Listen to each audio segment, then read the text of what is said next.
بسم اللہ الرحمن الرحیم۔ السلام علیکم۔ یہ کتاب آپ کے لیے کاشان بصیرت کے یوٹیوب چینل کی جانب سے ریکارڈ کی جا رہی ہے۔ کتاب کا نام ہے مجالس المومنین۔ اب ہم کتاب کا پارٹ نمبر 45 پڑھیں گے۔ مجلس پنجم در ذکر اکابر علماء شیعہ۔ اس عنوان کے تحت ہم ان شیعہ متکلمین اور افاضل مفسرین و محدثین اور اشراف فقہ اور مجتہدین اور بزرگ قراء علماء نحو و لغت کا تذکرہ کریں گے جن کا تعلق تبع تابعین کے طبقے سے تھا۔ اس سلسلے میں محمد بن علی بن حسین بن موسیٰ بن باویل قمی المعروف شیخ صدوق کا بقیہ حصہ ملاحظہ فرمائیں۔ صفحہ نمبر 801۔ کیا پوری امت گمراہ ہو سکتی ہے؟ جب اہل دربار میں سے کسی کو سوال کرنا نہ رہا تو سلطان نے خود ہی شیخ صدوق سے پوچھا، کیا تاریخی تسلسل اور عقل و دانش ہمیں اس بات کی اجازت دیتے ہیں کہ امت اسلامیہ کی ایک بڑی تعداد کے متعلق یہ فرض کر لیں کہ انہوں نے حق کو چھوڑ دیا تھا، جبکہ وہ لوگ حضرت صلی اللہ علیہ وسلم کے فیض یافتہ اور تربیت یافتہ تھے؟ شیخ صدوق نے فرمایا، محترم بادشاہ، ایسا سمجھ لینے سے کوئی فرق پیدا نہیں ہوگا اور اس سے دین میں کوئی خرابی لازم نہیں آئے گی، کیونکہ اللہ تعالیٰ لوگوں کے ارتداد کی پہلی خبر دے چکا ہے۔ چنانچہ ارشاد ربانی ہے، اور محمد تو صرف ایک رسول ہیں جن سے پہلے بہت سے رسول گزر چکے ہیں۔ کیا اگر وہ مر جائیں یا قتل ہو جائیں تو تم الٹے پاؤں پلٹ جاؤ گے؟ تو جو بھی ایسا کرے گا وہ خدا کا کوئی نقصان نہیں کرے گا، اور خدا تو عنقریب شکر گزاروں کو ان کی جزا دے گا۔ سورہ آل عمران آیت نمبر 144۔ علاوہ ازیں اللہ تعالیٰ نے اپنے حبیب کی تشبیہ حضرت موسیٰ علیہ السلام سے دی ہے، جیسے کہ ارشاد خداوندی ہے، بے شک ہم نے تم لوگوں کی طرف تمہارا گواہ بنا کر ایک رسول بھیجا ہے، جس طرح فرعون کی طرف رسول بھیجا تھا۔ سورہ مزمل آیت نمبر 15۔ اللہ تعالیٰ نے اپنے حبیب کو مثل موسیٰ قرار دیا اور حبیب خدا نے حضرت علی کو مثل ہارون قرار دیا اور ارشاد فرمایا، اے علی، کیا تم اس بات پر راضی نہیں ہو کہ تمہیں مجھ سے وہی درجہ حاصل ہو جو ہارون کو موسیٰ سے حاصل تھا، مگر میرے بعد نبی نہیں آئے گا؟ اور اب ملاحظہ فرمائیں کہ تاریخی تسلسل اور عقل و دانش امت موسیٰ کے لیے کیا فیصلہ کرتی ہے۔ اللہ تعالیٰ نے قرآن مجید میں بیان فرمایا، جب موسیٰ علیہ السلام تورات لینے کوہ طور پر تشریف لے گئے اور انہوں نے اپنے بھائی حضرت ہارون کو جانشین بنایا اور اللہ نے انہیں 30 کے بجائے 40 راتیں ٹھہرنے کا حکم دیا، تو امت موسیٰ کی اکثریت مرتد ہو گئی اور خدائے واحد کو چھوڑ کر سامری کے بنائے ہوئے بچھڑے کی پرستش کرنے لگی۔ بادشاہ سلامت انصاف سے بتائیں، جب حضرت موسیٰ کی امت ان کی زندگی میں بھٹک سکتی ہے تو رسول خدا کی امت ان کی وفات کے بعد کیوں نہیں بھٹک سکتی؟ شیخ کا یہ استدلال سن کر سلطان بہت خوش ہوا اور کہنے لگا، اس سے بہتر استدلال ممکن نہیں ہے۔ دو میں سے غلطی پر کون ہے؟ اس کے بعد شیخ نے فرمایا، سلطان محترم، عجیب بات یہ کہ ہمارے بھائیوں کا عقیدہ ہے کہ رسول خدا صلی اللہ علیہ وسلم نے کسی کو اپنا جانشین نامزد نہیں کیا تھا، اور حضرت کی وفات کے بعد صحابہ نے مل کر حضرت ابوبکر کو خلیفہ نامزد کیا تھا۔ اس عقیدہ و نظریے کے تحت دو علیحدہ اعمال کی نسبت علیحدہ شخصیات کی جانب کی گئی ہے۔ نمبر 1، رسول خدا کی سنت خلیفہ نہ بنانا۔ نمبر 2، صحابہ کی سنت خلیفہ بنانا۔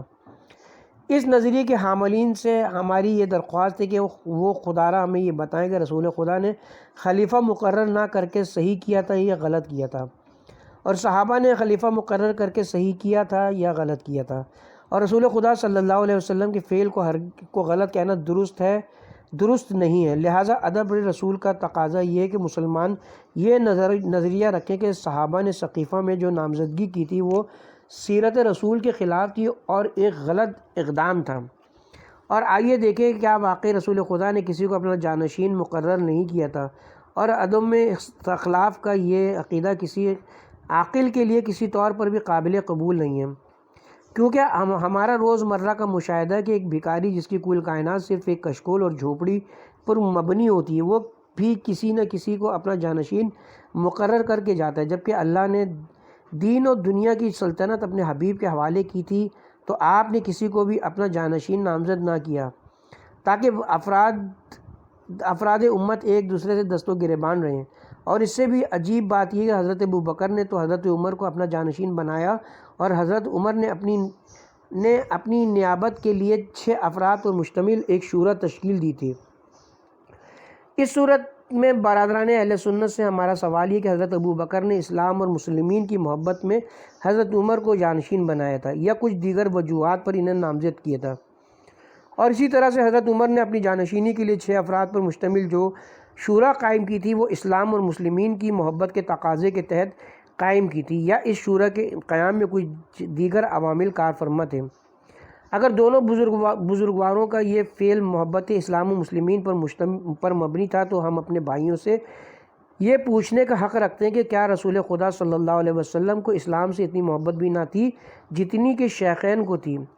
یہ عجیب منطق ہوگی کہ یہ کہا جائے کہ شیخین کے لیے تو خلیفہ نامزد کرنا جائز تھا لیکن رسول خدا صلی اللہ علیہ وسلم کے لیے ناجائز تھا۔ اگر برادران اہل سنت کے پاس اس سوال کا جواب ہو تو وہ ہمیں اس سے مطلع فرمائیں۔ سلطان رکن الدولہ نے شیخ صدوق کی اس تقریر کو بہت پسند کیا اور پھر اس نے کہا کہ اب آپ ہی بتائیں کہ اہل سنت نے کس بنیاد پر حضرت ابوبکر کو اپنا خلیفہ تسلیم کیا؟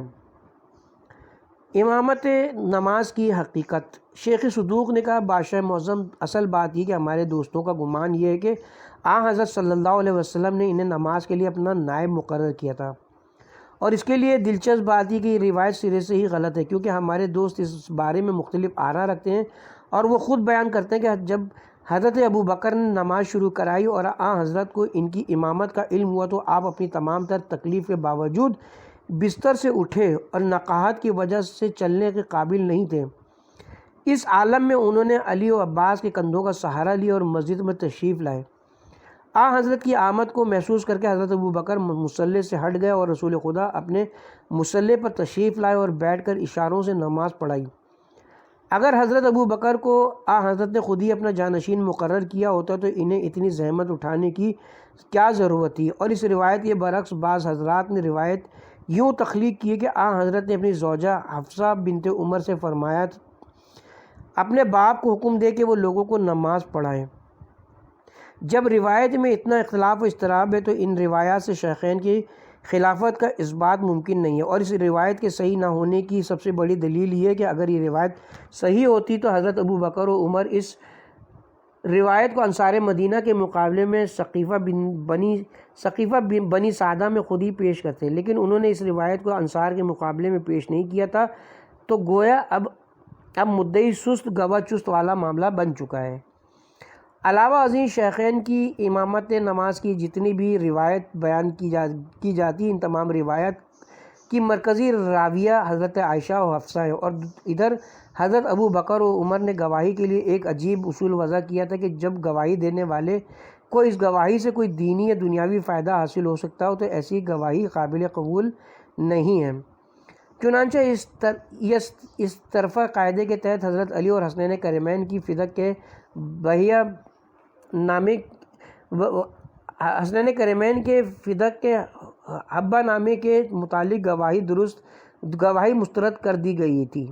اب اسی قاعدے کے تحت ہمیں یہ بھی حاصل ہے کہ ہم ان کی امامت کی جملہ روایات یہ کہہ کر مسترد کر دیں کہ ان کی روایت کرنے والی ان کی اپنی صاحبزادیاں ہیں۔ جب رسول خدا کی صاحبزادی کی گواہی قابل قبول نہیں ہے تو کسی اور کی بیٹی کی گواہی بھی قابل قبول نہیں ہے۔ علماء اہل سنت نے خود بیان کیا کہ وہ اولاد فرع ہوتی ہے اور والدین اصل ہوتے ہیں۔ فرع کی گواہی اصل کے لیے قابل قبول نہیں ہوتی، اور اس کے ساتھ علماء اہل سنت کا متفقہ فیصلہ ہے کہ 10 درہم یا اس سے بھی کم میں عورتوں کی گواہی قابل قبول نہیں ہے جب تک اس کے ساتھ کسی مرد کی گواہی شامل نہ ہو۔ یہ سن کر سلطان نے کہا، یقیناً آپ کا فرمان صحیح اور مخالفین کے اقوال باطل پر مبنی ہے۔ امامت 12 میں کیوں محدود ہے؟ پھر سلطان رکن الدولہ نے کہا، جناب شیخ، آپ نے امامت کو 12 افراد میں ہی کیوں محدود کر دیا ہے؟ شیخ صدوق نے فرمایا، محترم بادشاہ، امامت فرائض الہیہ میں سے ایک فرض ہے، اور اللہ تعالیٰ نے جو بھی فریضہ مقرر کیا اس کی تعداد اور مقدار کو بھی معین فرمائی ہے۔ اللہ تعالیٰ نے نماز فرض کی ہے، وہ تو اس کی تعداد ابھی 17 رکعت مقرر فرمائی ہے، اور روزہ فرض کیا تو 1 ماہ کی مدت بھی مقرر فرمائی ہے، اور اور خواہ مہینہ 29 دن کا ہو یا 30 دن کا ہو۔ اسی طرح سے اللہ نے صاحب استطاعت پر حج فرض کیا، لیکن وہ بھی پوری زندگی میں صرف ایک بار فرض ہوتا ہے۔ جس طرح سے یہ کہنا درست نہیں کہ نماز کی رکعت 17 ہی کیوں مقرر ہوئیں اور روزہ صرف ایک ماہ میں ہی کیوں محدود کر دیا گیا اور حج صرف ایک مرتبہ ہی کیوں واجب ہے، اسی طرح سے ائمہ کے متعلق یہ کہنا بھی درست نہیں کہ منصب امامت 12 افراد میں ہی کیوں محصور ہے۔ یقیناً ان تمام اعداد میں اللہ کی طرف سے کوئی نہ کوئی حکمت مضمر ہے جس سے ہم واقف نہیں ہیں۔ بادشاہ نے کہا، جناب شیخ، آپ کے مخالف رکعات نماز کی تعداد اور ماہ صیام اور حج کی فرضیت کے لیے تو آپ کے موافق ہیں، لیکن ائمہ کی تعداد میں وہ آپ سے اختلاف رکھتے ہیں، تو کیا ان کے اختلاف کی وجہ سے آپ کا موقف تو کمزور نہیں ہوتا؟ شیخ صدوق نے فرمایا، سلطان معظم، ان کی مخالفت ہمیں کوئی نقصان نہیں پہنچا سکتی، کیونکہ اگر کسی کی مخالفت کی وجہ سے انسان حقائق کو تسلیم کرنے سے شرمندگی محسوس کرنے لگے تو پھر سرے سے اسلامی ثابت نہیں ہو سکے گا، کیونکہ یہود و نصارہ اور مجوس اسلام کے باطل مذاہب ہونے پر متفق ہے اور نبی اکرم کے تمام معجزات کے منکر ہیں، تو جس طرح سے مذکورہ مذاہب کے افراد کی مخالفت اسلام کے لیے ضرر رساں نہیں ہے، اسی طرح سے ہمارے مخالفین کی مخالفت بھی ہمارے لیے ضرر رساں نہیں ہے۔ امام زمانہ کا ظہور کب ہوگا؟ پھر سلطان نے شیخ سے کہا، امام زمانہ علیہ السلام کا ظہور کب ہوگا؟ شیخ صدوق نے فرمایا، محترم بادشاہ، اللہ تعالیٰ نے انہیں اپنی مخصوص حکمتوں کے تحت لوگوں کی نگاہوں سے غائب کیا ہے اور ان کے ظہور کے وقت کو خدا ہی بہتر جانتا ہے، اور رسول خدا صلی اللہ علیہ وآلہ وسلم کے اس فرمان سے اس مفہوم کی تائید ہوتی ہے۔ حضرت رسول اکرم کا فرمان ہے، میری اولاد میں سے قائم کی مثال قیامت کی سی ہے، اور اللہ تعالیٰ نے قیامت کے وقت کو مبہم رکھا ہے، جیسے کہ قرآن مجید سورہ اعراف کی آیت نمبر 187 میں ارشاد خداوندی ہے، پیغمبر یہ آپ سے قیامت کے بارے میں سوال کرتے ہیں، اس کا ٹھکانہ کب ہے؟ تو کہہ دیجئے کہ اس کا علم میرے پروردگار کے پاس ہے، وہی اس کو بروقت ظاہر کرے گا۔ یہ قیامت زمین و آسمان دونوں کے لیے گرا ہے اور تمہارے پاس اچانک آنے والی ہے۔ یہ لوگ آپ سے اس طرح سوال کرتے ہیں گویا آپ کو اس کی مکمل فکر ہے، تو کہہ دیجئے کہ اس کا علم اللہ کے پاس ہے، لیکن اکثر لوگوں کو تو اس کا علم بھی نہیں ہے۔ تو جس طرح سے قیامت کے وقت کا علم اللہ کے پاس ہے، اسی طرح سے قائم آل محمد علیہ السلام کے ظہور کے وقت کا علم بھی صرف اللہ کے ہی پاس ہے۔ طول عمر امام زمانہ عجل اللہ تعالیٰ فرج شریف۔ پھر سلطان نے پوچھا، جناب شیخ، بھلا یہ بتائیں کہ کیا ایک انسان اتنی طویل عمر حاصل کر سکتا ہے، اور کیا انسان کی طبعی عمر اتنی طویل ہو سکتی ہے؟ شیخ صدوق نے فرمایا، سلطان عالی جاں، آپ کو اس کے متعلق ہرگز تعجب نہیں کرنا چاہیے، تو کیا آپ نے کبھی طویل العمر افراد کی داستانیں نہیں سنی؟ سلطان نے کہا، سنی تو ضرور ہے، لیکن ان کی صداقت معلوم نہیں ہے۔ شیخ صدوق نے کہا، تو کیا آپ نے حضرت نوح علیہ السلام کی عمر کے متعلق قرآن مجید میں نہیں پڑھا؟ وہ اپنی قوم میں 950 برس تک ٹھہرے رہے، سورہ عنکبوت آیت نمبر 14۔ بادشاہ نے کہا، جی ہاں، شاید اس دور میں تو سچی ہوگی، لیکن جس دور میں ہم جی رہے ہیں اس دور میں اس کی کوئی مثال نہیں ملتی۔ شیخ صدوق نے فرمایا، محترم بادشاہ، انکار کرنے کی کوئی گنجائش نہیں ہے، کیونکہ مخبر صادق فرما چکے ہیں، جو کچھ پہلی امتوں میں ہوا وہی کچھ میری امت میں ہوگا، اور ہم سمجھتے ہیں کہ سابقہ ادوار میں بھی مشہور ترین افراد طویل العمر رہے تھے، اور صاحب زمان سے بڑھ کر زیادہ مشہور و معروف اور کون ہو سکتا ہے؟ امام غائب کا فائدہ۔ اس کے بعد سلطان رکن الدولہ نے کہا، جناب شیخ، آپ کا نظریہ ہے کہ آپ کا امام لوگوں کی نگاہوں سے پوشیدہ ہے، جبکہ حدود شرعیہ اور احکام الہی کا نامزد کرنا امام کی ذمہ داری ہے، اور جب امام ہی غائب ہو تو اس کا وجود اور عدم دونوں یکساں ہوں گے۔ اس کے متعلق آپ کیا فرمائیں گے؟ شیخ صدوق نے کہا، محترم بادشاہ، وجود امام صرف نظام حکومت کے لیے نہیں بلکہ وجود امام بقائے نظام کے لیے، کیونکہ احادیث میں وارد ہے، اگر امام نہ ہو تو زمین و آسمان قائم نہ رہیں گے، اگر امام نہ ہو تو آسمان سے بارش کا قطرہ نازل نہ ہو، اور اگر امام نہ ہو تو زمین اپنی برکتوں کا اظہار نہ کرے۔ اللہ تعالیٰ نے اپنے نبی کے متعلق ارشاد فرمایا، جب تک آپ ان کے درمیان موجود ہیں اس وقت تک اللہ انہیں عذاب نہیں دے گا، سورہ انفال آیت نمبر 33۔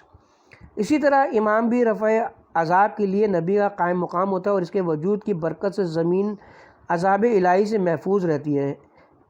اہل سیر و نقل نے حضرت صلی اللہ علیہ وسلم سے یہ حدیث نقل کی۔ آپ نے فرمایا ستارے آسمان والوں کے لیے باعث امان ہے، جب ستارے چلے جائیں گے تو اہل آسمان پر وہ چیز واقع ہو جائے گی جس سے وہ کراہت کرتے ہیں، اور میرے اہل بیت زمین والوں کے لیے امان ہے، اور جب زمین سے میرے اہل بیت چلے جائیں گے تو اہل زمین پر وہ چیز واقع ہو جائے گی جس سے وہ کراہت کرتے ہیں۔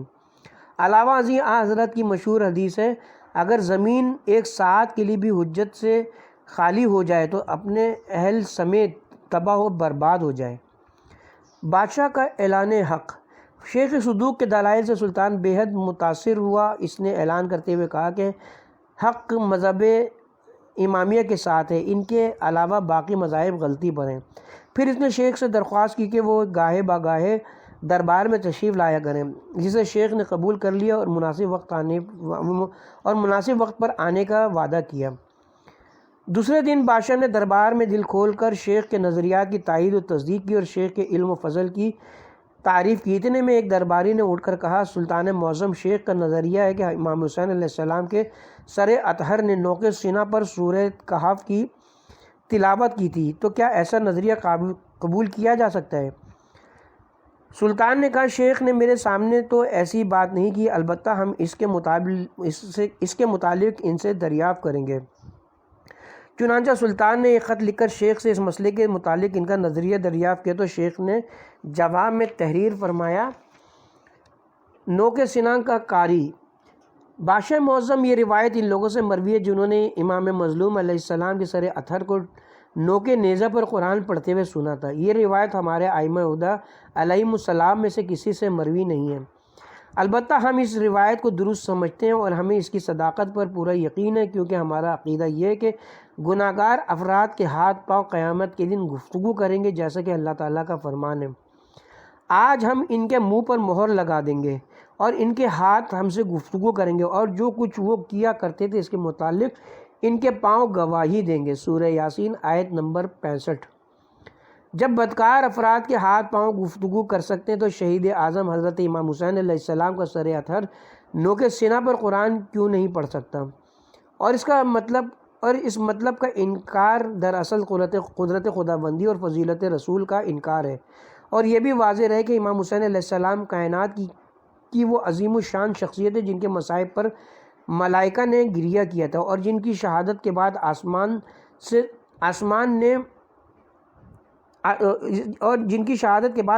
سے خون کی بارش ہوئی تھی اور جنات نے ان کے نوحے کہے تھے، اور جو شخص اتنے واضح واقعات کو جھٹلائے تو اس سے کچھ بعید نہیں کہ وہ تمام شریعتوں کو جھٹلائے اور انبیاء کرام کے جملہ معجزات کا تمسخر اڑائے۔ ایسے شخص سے دینی و دنیاوی ضروریات و بدیہات کا انکار ہر وقت ممکن ہے۔ عرض مترجم، حضرت امام حسین علیہ السلام نے نوک سینہ پر قرآن پڑھ کر قرآن مجید کی ایک آیت اور اپنے جد نامدار کی ایک حدیث کو عملی طور پر ثابت کیا ہے۔ نمبر 1، اللہ تعالیٰ نے قرآن مجید کے سورہ بقرہ آیت نمبر 154 میں ارشاد فرمایا، اللہ کی راہ میں شہید ہونے والوں کو مردہ مت کہو، بلکہ وہ زندہ ہیں اور تمہیں ان کی زندگی کا شعور نہیں ہے۔ اللہ تعالیٰ کے دین کی سربلندی کے لیے اللہ کے مخلص بندے ہمیشہ شہادت حاصل کرتے رہے، چنانچہ وہ سب کے سب زندہ ہیں، مگر ہمیں ان کی زندگی کا شعور نہیں ہے۔ حیات شہداء پر ہمارا ایمان ہے، لیکن اللہ نے ان کی زندگی کا کبھی عملی مظاہرہ نہیں کرایا تھا۔ حضرت امام حسین علیہ السلام دنیا کے تمام شہیدوں کے سردار ہیں، اسی لیے حکمت الہی کا تقاضا یہ ہوا کہ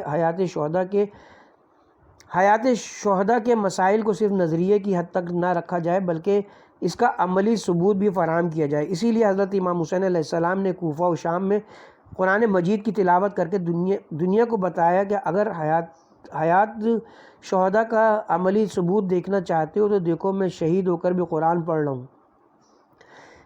اس کے ساتھ ساتھ امام حسین علیہ السلام نے اپنے مخالفین کا کردار بھی دنیا کے سامنے رکھا اور زبان حال سے کہا، تمہیں جنگی صفین ضرور یاد ہوگی، جب ہمارے دشمنوں نے قرآن کو نیزے پر چڑھایا تھا، وہ ملوکیت کا کردار تھا اور یہ امامت کا کردار ہے۔ دونوں کا فرق یہ ہے کہ ملوکیت قرآن کو نیزے پر چڑھاتی ہے اور امامت نیزے پر چڑھ کر بھی قرآن سناتی ہے۔ جی رسول اکرم صلی اللہ علیہ وسلم کی مشہور و مستند حدیث ہے، میں تم میں دو گراں قدر چیزیں چھوڑے جا رہا ہوں، اللہ کی کتاب اور میری اطاعت، اہل بیت۔ تم جب تک ان دونوں سے وابستہ رہو گے تو میرے بعد ہرگز گمراہ نہ ہوگے، اور یہ دونوں ایک دوسرے سے ہرگز جدا نہ ہوں گے جب تک میرے پاس حوض کوثر پر نہ پہنچ جائیں۔ رسول اکرم صلی اللہ علیہ وسلم کا یہ فرمان تو پوری دنیا نے سن لیا تھا کہ قرآن و اہل بیت ہمیشہ ایک دوسرے کے ساتھ رہیں گے اور ایک دوسرے سے جدا نہیں ہوں گے، مگر دنیا نے اس کا عملی مظاہرہ نہیں دیکھا تھا، تو فرزند رسول نے نوک نیزہ پر قرآن پڑھ کر اپنے مخالفین اور قاتلین کو عملی طور پر بتایا۔ میرے نانا کے فرمان کو ہذیان کہنے والوں کی اولاد، آؤ میرے نانا کے فرمان کا عملی مظاہرہ دیکھو۔ اہل بیت اور قرآن ایک دوسرے کے لیے لازم و ملزوم ہیں۔ تم ہمیں وطن سے جدا کر سکتے ہو، اولاد سے جدا کر سکتے ہو، تم ہمارے سروں کو ہمارے بدن سے جدا کر سکتے ہو، لیکن ہمیں قرآن سے جدا نہیں کر سکتے۔ سر تن سے جدا ہونے کے بعد بھی ہمارے منہ سے قرآن کی آیتیں نکلتی ہیں، ہذیان نہیں نکلتا۔ شیخ اجل السید ابو عبداللہ محمد بن نعمان الحارثی المعروف شیخ مفید، مجموعہ امیر و ورائم بن امیر فوارس رحمہ اللہ علیہ اللہ تعالیٰ میں مذکور ہے۔ شیخ مفید اکبرہ کے رہنے والے تھے اور لڑکپن میں اپنے والد کے ہمراہ بغداد آئے اور مشہور عالم دین عبداللہ جو کہ جعلی نام سے معروف تھا اور بغداد کے محلہ درب ریا میں رہتے تھے، ان سے استفادہ کیا۔ پھر محلہ باب خراسان میں ابو یاسر بغدادی کے حلقہ درس میں شمولیت اختیار کی۔ کچھ عرصے بعد ان کے استاد ابو یاسر نے محسوس کیا کہ وہ اپنے ذہین ترین طالب علم کو مزید پڑھانے سے قاصر ہیں، تو انہوں نے اپنے شاگرد سے کہا، تم علی بن عیسیٰ رومانی کے پاس کیوں نہیں جاتے؟ وہ اس دور میں علم الکلام کے ماہر ہیں، میں چاہتا ہوں کہ تم اس کے پاس جاؤ اور اس سے کچھ علم حاصل کرو۔ شیخ مفید نے کہا، محترم استاد، میری ان سے کوئی جان پہچان نہیں اور میں کسی ایسے شخص سے بھی واقف نہیں ہوں جو ان سے میری جان پہچان کرائے۔ ابو یاسر نے انہیں ایک رقعہ لکھ کر دیا اور اپنے ایک دوست کو ان کے ہمراہ روانہ کیا۔ جب شیخ مفید رمانی کے پاس گئے تو ان کی مجلس آراستہ تھی اور بڑی تعداد میں لوگ ان کے حلقہ درس میں شامل تھے۔ شیخ نے جب کہیں جگہ نہ پائی تو پائینے محفل میں بیٹھ گئے، اور جیسے جیسے لوگ اٹھتے گئے اور جگہ بنتی گئی تو شیخ آگے بڑھتے گئے، یہاں تک کہ رمانی کے قریب پہنچ گئے۔ اسی اثنا میں ایک بصری شخص نے کھڑے ہو کر کہا، جناب حدیث غدیر اور روایت غار کے متعلق ارشاد فرمائیں۔ رمانی نے کہا، غار درایت ہے اور غدیر روایت ہے، اور روایت یقیناً علم کی موجب ہوتی ہے، اور روایت زنی علم کا سبب ہوتی ہے، اسی لیے درایت کو روایت پر فوقیت حاصل ہے۔ بصری غریب کے پاس رمانی کی تردید کے لیے کوئی مواد موجود نہیں تھا، اسی لیے وہ خاموش ہو کر چلا گیا۔ شیخ مفید کا بیان ہے، جب میں نے رمانی کی بات سنی تو اپنے آپ پر مزید ضبط نہ کر سکا، میں نے مزید آگے بڑھ کر کہا، شیخ آپ اس شخص کے متعلق کیا کہیں گے جو امام عادل پر خروج کرے اور اس کے خلاف باقاعدہ جنگ کرے؟ رمانی نے کہا، وہ کافر ہے۔ پھر ذرا سوچ کر کہا، وہ کافر نہیں بلکہ فاسق ہے۔ میں نے کہا، آپ امیر المومنین کی امامت کے لیے کیا نظریہ رکھتے ہیں؟ رمانی نے کہا، وہ امام تھے۔ میں نے کہا، پھر آپ طلحہ و زبیر اور امیر شام اور ان کے ساتھیوں سے متعلق کیا فرمائیں گے جنہوں نے حضرت امیر کے خلاف مسلح بغاوت کی تھی؟ رمانی نے کہا، انہوں نے توبہ کر لی تھی۔ میں نے کہا، شیخ ان کا خروج کرنا درایت ہے اور توبہ روایت ہے، اور درایت یقینی علم کی موجب ہے اور روایت ذنی علم کا سبب بنتی ہے، اسی لیے درایت کو روایت پر فوقیت حاصل ہے۔ رمانی نے کہا، معلوم ہوتا ہے جب میں نے بصری کو جواب دیا تو تم اس وقت موجود تھے، اور اب تم نے میرے قرض کو واپس کر کے حساب برابر کر دیا ہے۔ پھر اس نے پوچھا، تم اس شہر میں کس سے تعلیم حاصل کر رہے ہو؟ میں نے کہا، میں ابو عبداللہ جعلی کے مدرسے میں تعلیم حاصل کر رہا ہوں۔ شیخ رمانی نے مجھ سے کہا، تم یہاں کچھ دیر کے لیے بیٹھے رہو۔ میں کچھ دیر بیٹھا رہا، پھر شیخ رمانی کچھ دیر کے بعد آئے اور ان کے ہاتھ میں ایک ضربہ مہر خط تھا اور کہا، تم میرا یہ خط اپنے استاد کو ضرور پہنچانا۔ میں شیخ رمانی کا خط لے کر اپنے استاد ابو عبداللہ جعلی کے پاس گیا اور انہیں ان کا خط پہنچایا۔ استاد صاحب نے لفافہ کھول کر خط پڑھنا شروع کیا اور خط پڑھتے ہوئے ہنسنے لگے، اور جب انہوں نے خط پڑھ لیا تو کہا، شیخ رحمانی نے اس خط میں اپنی اور تمہاری گفتگو نقل کی ہے اور مجھے تمہارے لیے شفقت کی وصیت کی ہے، اور اس نے تمہارا لقب مفید رکھا ہے۔ درایت اور روایت۔ مصاب القلوب میں اس حکایت کو دوسرے انداز میں بیان کیا گیا ہے، چنانچہ کتاب مذکور میں مرقوم ہے، قاضی عبد الجبار معتزلی اپنی مجلس میں بیٹھے ہوئے تھے اور اس کی مجلس علماء سے چھلک رہی تھی۔ شیخ مفید اس وقت درجہ اجتہاد پر فائز ہو چکے تھے۔ آپ بھی اس مجلس میں آئے، جگہ نہ ہونے کی وجہ سے پائینے مجلس میں بیٹھ گئے۔ قاضی عبد الجبار نے شیخ مفید کا نام سن رکھا تھا، لیکن اس نے انہیں ابھی تک دیکھا نہیں تھا۔ کچھ دیر بیٹھنے کے بعد آپ نے کہا، محترم قاضی، اگر اجازت ہو تو میں علماء کی موجودگی میں کچھ سوال کروں۔ قاضی نے کہا، آپ شوق سے سوال کریں۔ شیخ مفید نے کہا، جناب آپ یہ بتائیں، گروہ شیعہ روایت کرتا ہے کہ حضور اکرم صلی اللہ علیہ وسلم نے مقام غدیر میں حضرت علی کا بازو پکڑ کر من کنت مولاہ فعلی مولا کہا تھا، تو کیا یہ بات صحیح ہے یا خود ساختہ ہے؟ قاضی نے کہا، صحیح ہے۔ شیخ مفید نے کہا، مولا کے کیا معنی ہیں؟ قاضی نے کہا، یہاں مولا بمعنی اولا ہے۔ شیخ مفید نے کہا، تو پھر یہ تنازع کیسا ہے؟ قاضی نے کہا، اصل بات یہ کہ حضرت ابوبکر کی خلافت درایت ہے، جبکہ واقع غدیر روایت ہے، اور کوئی بھی عقل مند درایت کو چھوڑ کر روایت کو قبول نہیں کرتا۔ شیخ مفید نے پھر اس مسئلے پر خاموشی اختیار کر لی اور پھر قاضی سے کہا، آپ اس حدیث کے متعلق فرمائیں، رسول خدا نے فرمایا، تیری جنگ میری جنگ اور تیری صلح میری صلح ہے۔ قاضی نے کہا، حدیث صحیح ہے۔ شیخ مفید نے کہا، پھر آپ اصحاب جمل کے متعلق کیا فیصلہ کریں گے؟ یقیناً وہ لوگ اس حدیث سے صحیح کی وجہ سے تو کافر قرار پاتے ہیں۔ قاضی نے کہا، انہوں نے توبہ کر لی تھی۔ شیخ مفید نے کہا، ان کا جنگ کرنا درایت ہے اور ان کا توبہ کرنا روایت ہے، اور کوئی بھی عقل مند روایت کو چھوڑ کر روایت کو درایت پر فوقیت نہیں دیتا۔ قاضی نے سر جھکا لیا اور پھر کچھ دیر بعد سر اٹھا کر پوچھا، تو کون ہے؟ شیخ نے فرمایا، خادم کو محمد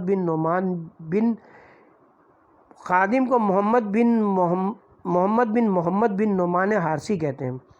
قاضی عبد الجبار نے اپنی مسند کو چھوڑا اور شیخ کے ہاتھ کو پکڑ کر انہیں اپنے ساتھ مسند پر بیٹھا کر کہا، بے شک تو مفید ہے۔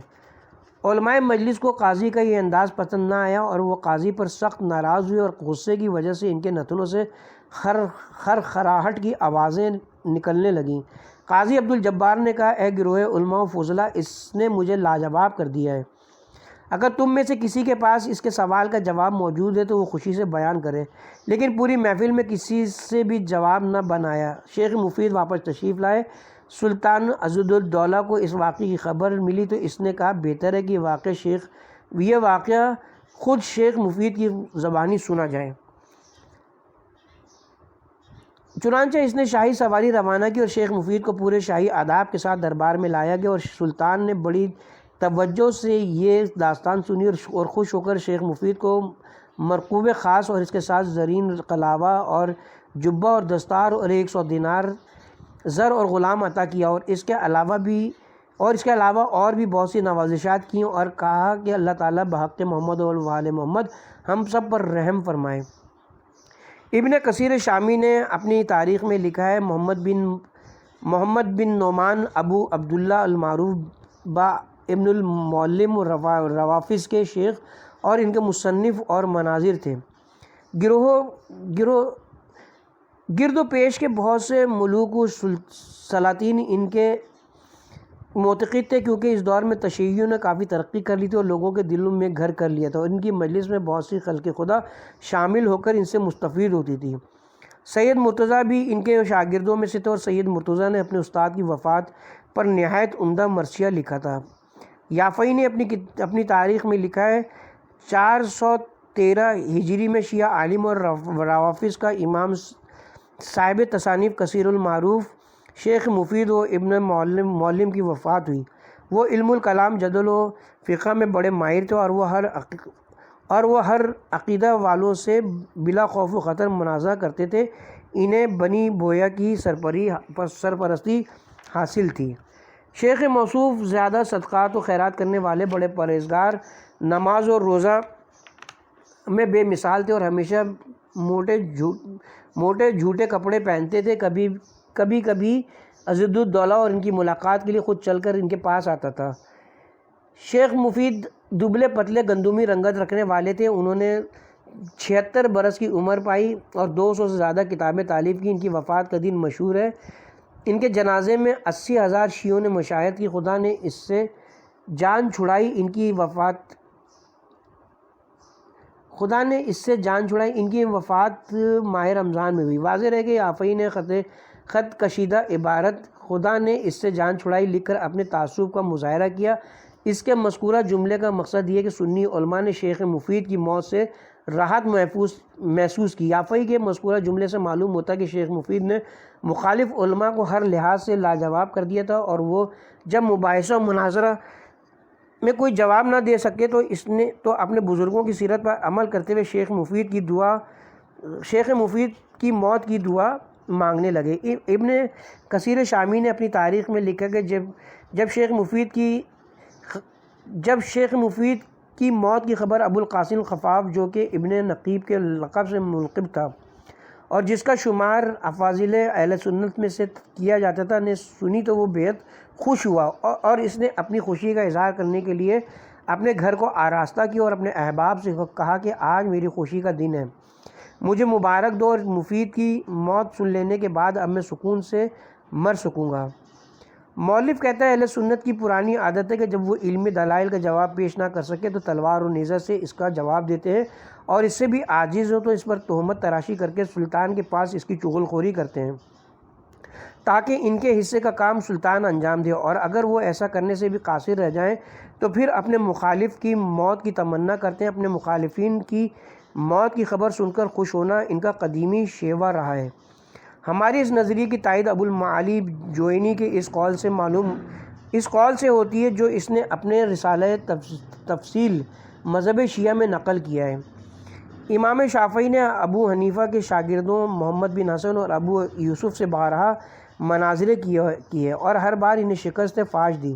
جب ابو حنیفہ کے شاگرد امام شافعی کو علمی دلائل سے شکست نہ دے سکے تو انہوں نے اپنے اسلاف کا طریقہ اپنایا اور خلیفہ ظاہر کے پاس شکایت کی کہ شافعی ان کے خلاف خروج کی تیاری میں مصروف ہیں۔ خلیفہ نے اس شکایت کی مکمل تحقیق کی تو وہ اس نتیجے پر پہنچا کہ یہ سب جھوٹ ہے اور اس میں رائی کے دانے کے برابر بھی صداقت نہیں ہے، تو اس نے امام شافعی پر اپنی نوازشات کی اور محمد بن حسن کے متعلق حکم دیا کہ اس سے ٹانگ سے کھینچ کر گھسیٹتے ہوئے دربار سے باہر پھینک دیا جائے۔ اس واقعے کے بعد کھسیانی بلی کھمبا نوچے کے